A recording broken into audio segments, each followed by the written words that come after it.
Hi everyone, good morning. நீங்க கேட்டுட்டு இருக்கிறது The Hindu Editorial Analysis Podcast by ScoClever. என் பேரு மலர் and I'm your English language expert for today, 4th March 2026. Clear throat?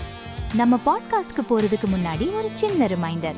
இந்த எடிட்டோரியலோட ஒரு detailed break down, அதாவது reading comprehension கொஸ்டின்ஸோட சேர்த்து எங்க வெப்சைட்ல இருக்கு. அதோட லிங்க் கீழே டிஸ்கிரிப்ஷன்ல இருக்கு, செக் பண்ணி பாருங்க.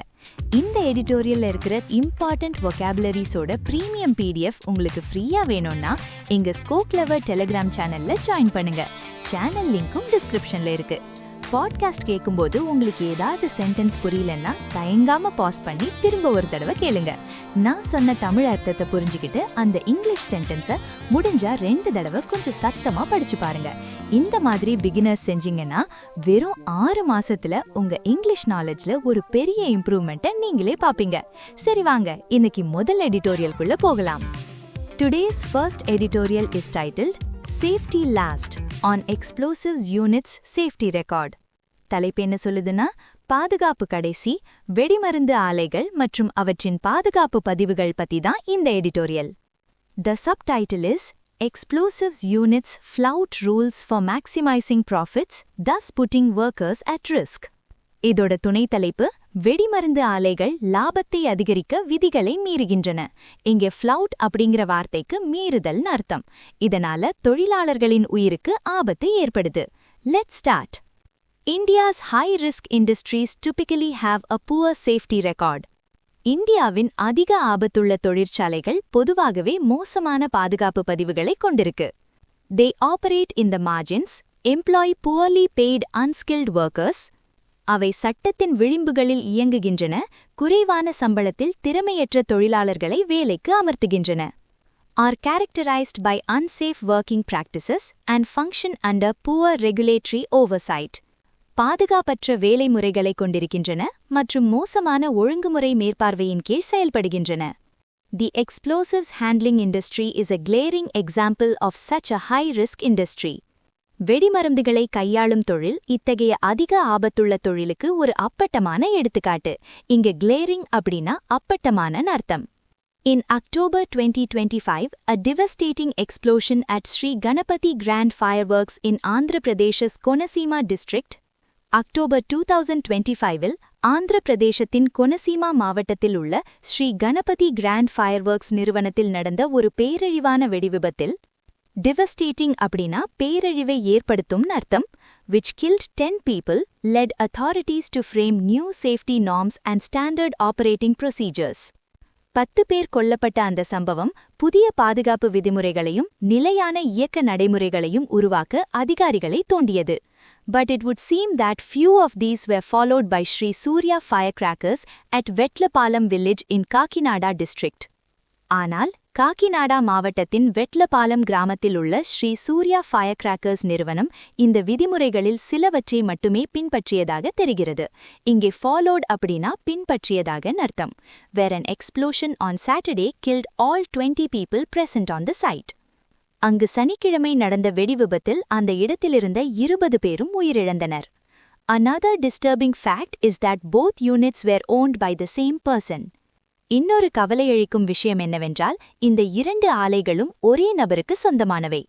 The Vetlapalam unit had been ordered to cease operations in January. வெட்லபாலம் ஆலை ஜனவரி மாதமே அதன் செயல்பாடுகளை நிறுத்த உத்தரவிடப்பட்டிருந்தது. இங்கே சீஸ் அப்படின்னா நிறுத்துன்னு அர்த்தம். And had in any case far exceeded its permitted daily quota of explosives and workforce numbers after securing a large temple festival order. எப்படி இருந்தாலும் ஒரு பெரிய கோவில் திருவிழா ஆர்டரை பெற்ற பிறகு அது அனுமதிக்கப்பட்ட தினசரி வெடிமருந்து அளவு மற்றும் தொழிலாளர்களின் எண்ணிக்கையை விட மிக அதிகமாக பயன்படுத்தியிருந்தது. இங்கே எக்ஸீடட் அப்படின்னா தாண்டியதுன்னு அர்த்தம். Nagpur was conceived as a hub of India's explosives making. Nagpur இந்தியாவின் வெடிமருந்து தயாரிப்பின் மையமாக உருவாக்கப்பட்டது. With about 4 major public sector units supplying explosives, detonators and related materials for defense and industrial uses. அங்கு சுமார் 4 பெரிய பொதுத்துறை நிறுவனங்கள் பாதுகாப்பு மற்றும் தொழில்துறை பயன்பாடுகளுக்காக வெடிமருந்துகள், டெட்டோனேட்டர்கள் மற்றும் தொடர்புடைய பொருட்களை விநியோகிக்கின்றன. the area's green cover provided camouflage with good connectivity with rest of India. அந்த பகுதியின் பசுமை போர்வை இந்தியாவின் மற்ற பகுதிகளுடன் நல்ல இணைப்பு வசதியுடன் தங்களை மறைத்துக் கொள்ள உதவியது. இங்க camouflage அப்படின்னா மறைத்தல் அர்த்தம். Today, nearly a dozen such private factories function in Bazargan area of Nagpur district. இன்று நாக்பூர் மாவட்டத்தின் பசார்கான் பகுதியில் கிட்டத்தட்ட 12 தனியார் தொழிற்சாலைகள் இயங்குகின்றன. Most of the workers are women on low wages. பதில் மக்கள் பெரும்பாலானவர் குறைந்த ஊதியத்தில் பணிபுரியும் பெண்கள். Often drawn from farmlands acquired for factories, the workforce is barely educated and insufficiently trained. பலம் தொழிற்சாலைகளுக்காக கையகப்படுத்தப்பட்ட விவசாய நிலங்களிலிருந்து வரும் இந்த தொழிலாளர்கள் போதிய கல்வியறிவோ அல்லது போதிய பயிற்சியோ இல்லாதவர்கள். இங்க பேர்லி அப்படின்னா போதியன்னு அர்த்தம். On Sunday, a blast at SBL Energy Factory, Nagpur, killed 19 workers, most of them women. ஞாயிற்றுக்கிழமை நாக்பூரில் உள்ள SBL தொழிற்சாலையில் நடந்த வெடிவிபத்தில் 19 தொழிலாளர்கள் கொல்லப்பட்டனர். அவர்களில் பெரும்பாலானோர் பெண்கள். More than 20 lives have been lost in the past 2 years in half a dozen accidents in these units. கடந்த 2 ஆண்டுகளில் இந்த ஆலைகளில் நடந்த அரை டஜன் விபத்துகளில் 20க்கும் மேற்பட்ட உயிர்கள் பலியாகியுள்ளன. Including 2 at Solar Explosives, the largest unit whose owner received the Padma Shri this year. இதில் சோலார் எக்ஸ்ப்ளோசிவ்ஸ் என்ற மிகப்பெரிய ஆலையில் நடந்த 2 விபத்துகளும் அடங்கும். அதன் உரிமையாளர் இந்த ஆண்டு பத்மஸ்ரீ விருதை பெற்றார். Locals point out that political connections of factory owners often invite the light hand of law enforcement. தொழிற்சாலை உரிமையாளர்களின் அரசியல் தொடர்புகள் சட்ட அமல்படுத்துதலின் மென்மையான போக்கிற்கு வழிவகுக்கின்றன.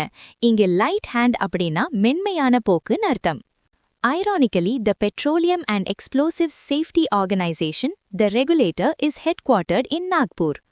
முரண்பாடாக ஒழுங்குமுறை அமைப்பான பெட்ரோலியம் மற்றும் வெடிபொருள் பாதுகாப்பு அமைப்பு அதாவது PESO நாக்பூரில் தலைமையிடத்தை கொண்டுள்ளது.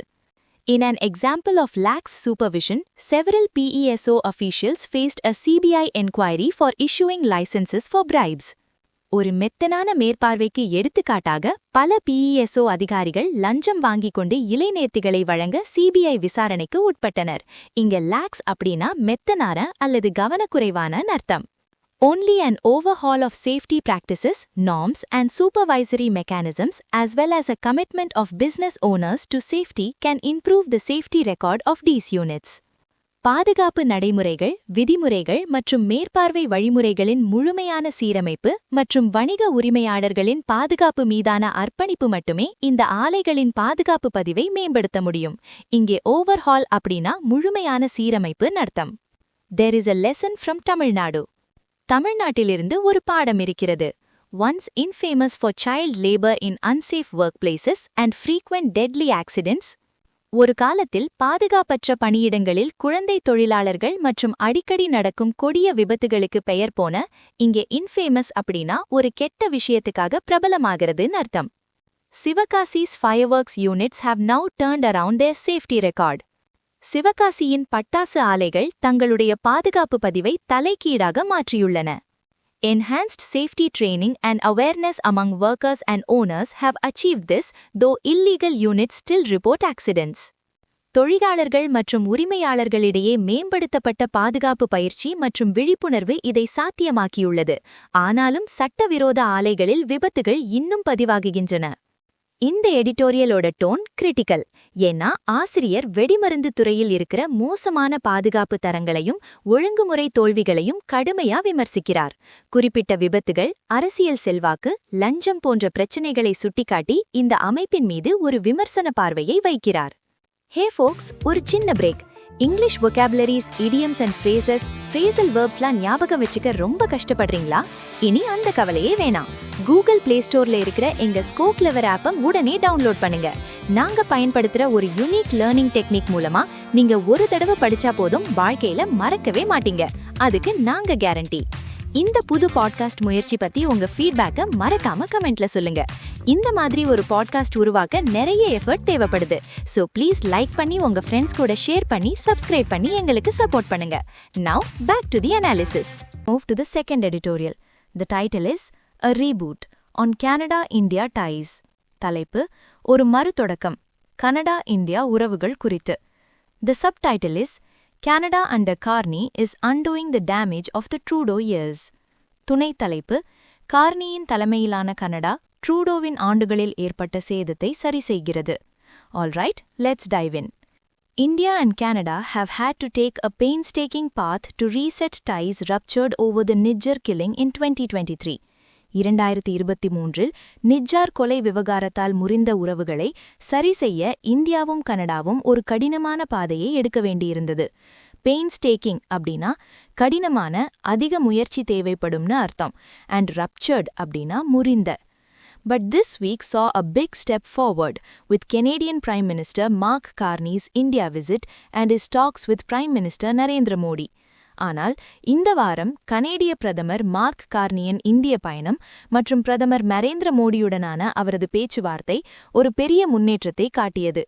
The process began last year after the exit of former Canadian Prime Minister Justin Trudeau.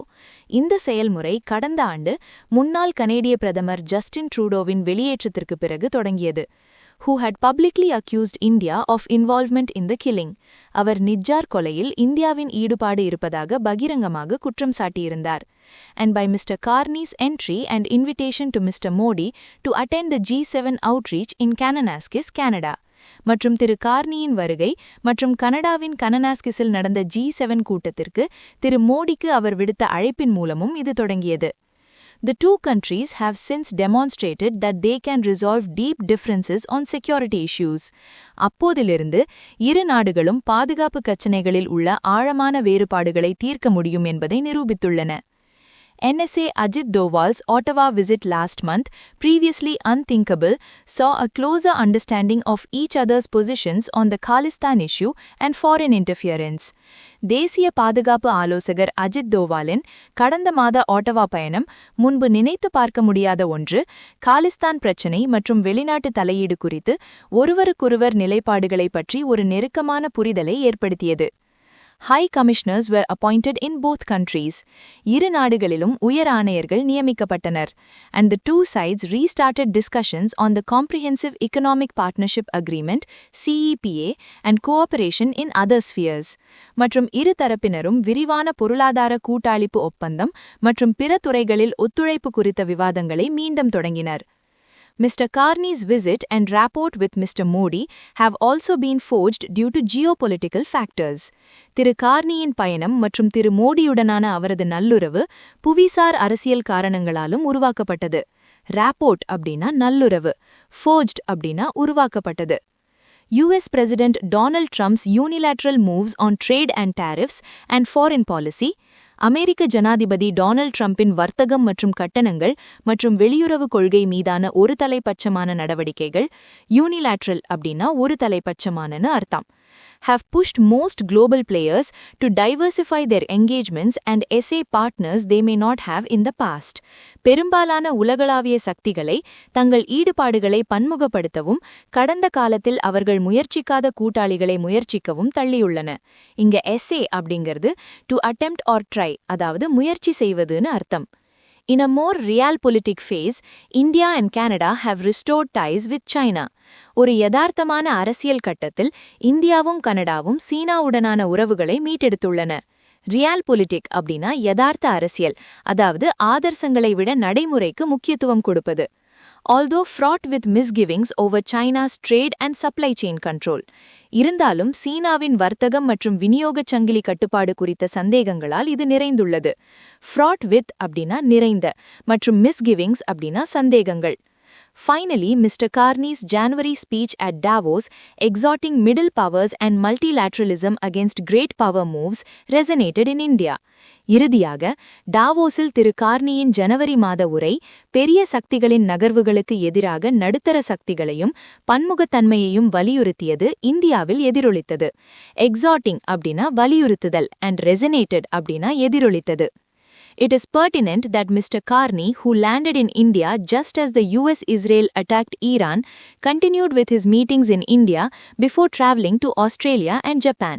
America Israel Iran மீது தாக்குதல் நடத்திய நேரத்தில் இந்தியாவில் தரமிறங்கிய திரு கார்னி ஆஸ்திரேலியா மற்றும் ஜப்பானுக்கு பயணம் செய்வதற்கு முன்பு இந்தியாவில் தனது கூட்டங்களை தொடர்ந்தார் என்பது குறிப்பிடத்தக்கது. pertinent அப்படின்னா பொருத்தமான. In Delhi, India and Canada agreed to the terms of reference for the CEPA. டெல்லியில் இந்தியாவும் கனடாவும் CEPA-க்கான குறிப்பு விதிமுறைகளை ஒப்புக்கொண்டன. With the aim to conclude the trade deal this year. இந்த ஆண்டு வர்த்தக ஒப்பந்தத்தை முடிப்பதை நோக்கமாக கொண்டு. And a 10-year agreement for Canadian uranium for Indian nuclear reactors. மற்றும் இந்திய அணு உலைகளுக்கு கனேடிய யுரேனியம் விநியோகத்திற்கு 10 ஆண்டு ஒப்பந்தத்தையும் செய்து கொண்டன. They also decided to build partnerships in renewable energy, technology and innovation while establishing a defense dialogue. அவர்கள் புதுப்பிக்கத்தக்க எரிசக்தி, தொழில்நுட்பம் மற்றும் புதுவையில் கூட்டணிகளை உருவாக்கவும் ஒரு பாதுகாப்பு உரையாடலை நிறுவவும் முடிவு செய்தனர். But turning the chapter on a history of bad blood that has bedeviled ties since the 1970s, mainly over the Khalistan issue, however, will need more clarity and trust. ஆனால் 1970களிலிருந்து உறவுகளை சிக்கலாக்கிய ஒரு மோசமான வரலாற்றின் அத்தியாயத்தை திருப்புவதற்கு பெடவில்ட் அப்படின்னா சிக்கலாக்கிய முக்கியமாக காலிஸ்தான் பிரச்சினை மீது இன்னும் அதிக தெளிவும் நம்பிக்கையும் தேவைப்படும். Just before the meet in Delhi, media reports in Canada, clearly fueled by Canadian intelligence inputs of Indian links to the Nijjar case and other instances of foreign interference, indicated an internal tussle within the Canadian government on these issues. டெல்லியில் சந்திப்புக்கு சற்று முன் கனடாவில் வெளியான ஊடக அறிக்கைகள் நிஜ்ஜார் வழக்கு மற்றும் பிற வெளிநாட்டு தலையீடு நிகழ்வுகளில் இந்திய தொடர்புகள் இருப்பதாக கனேடிய உளவுத்துறை தகவல்களால் தெளிவாக தூண்டப்பட்டிருந்தன. fueled அப்படின்னா தூண்டப்பட்டது. இது இந்த பிரச்சனைகள் குறித்து கனேடிய அரசாங்கத்துக்குள்ளாக ஒரு உள் போராட்டம் இருப்பதை காட்டின. டசில் அப்படின்னா போராட்டம். While the joint statement skirted around the issues in India-Canada accusations over extremist groups and transnational repression, தீவிரவாத குழுக்கள் மற்றும் நாடுகடந்த அடக்குமுறை குறித்த இந்தியா-கனடா குற்றச்சாட்டுகளில் கூட்டு அறிக்கை இப்பிரச்சனைகளை தவிர்த்தாலும் skirted around அப்படின்னா தவிர்த்தது. And transnational repression அப்படின்னா ஒரு நாடு தனது எல்லைக்கு வெளியே இருக்கும் விமர்சிக்கர்களை அடக்குவது. These will come to the fore again if left unaddressed. இவற்றை கவனிக்காமல் விட்டால் அவை மீண்டும் முன்னுக்கு வரும். Especially as Canadian authorities move towards the trial in the Nijjar case. குறிப்பாக கனேடிய அதிகாரிகள் நிஜ்ஜார் வழக்கின் விசாரணையை நோக்கி செல்லும்போது.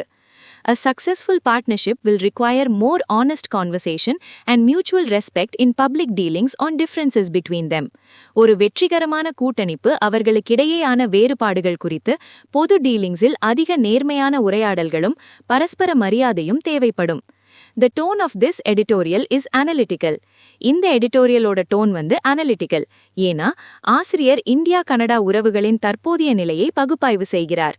கடந்த கால பிரச்சனைகள், தற்போதைய முன்னேற்றங்கள், புவிசார் அரசியல் காரணிகள், எதிர்கால சவால்கள் என பல கோணங்களில் இந்த உறவை ஆராய்கிறார் என்பதால் the tone is analytical. That's a wrap for today's analysis. ஆனா போறதுக்கு முன்னாடி ஒரு எக்ஸைட்டிங் அனௌன்ஸ்மெண்ட். உங்க எடிட்டோரியல் vocabulary skills-ஐ டெஸ்ட் பண்ண தயாரா? தினமும் மாலை 7 மணிக்கு எங்க டெலிகிராம் சேனல்ல நடக்கிற எடிட்டோரியல் vocabulary லீக்ல கலந்துக்கோங்க. இது எடிட்டோரியல் vocabulary-க்கான IPL மாதிரி. மாதாந்திர லீக்கள், ஸ்கோர்கள் மற்றும் அவர்ச்சிக்கமான பரிசுகள் எல்லாம் இருக்கு. So don't miss it. எங்க vocab லீக்ல ஜாயின் பண்ண கீழே டிஸ்கிரிப்ஷன்ல இருக்கிற லிங்கை கிளிக் பண்ணுங்க. I'm Malar, signing off from Score Clever. Have a great day and keep learning.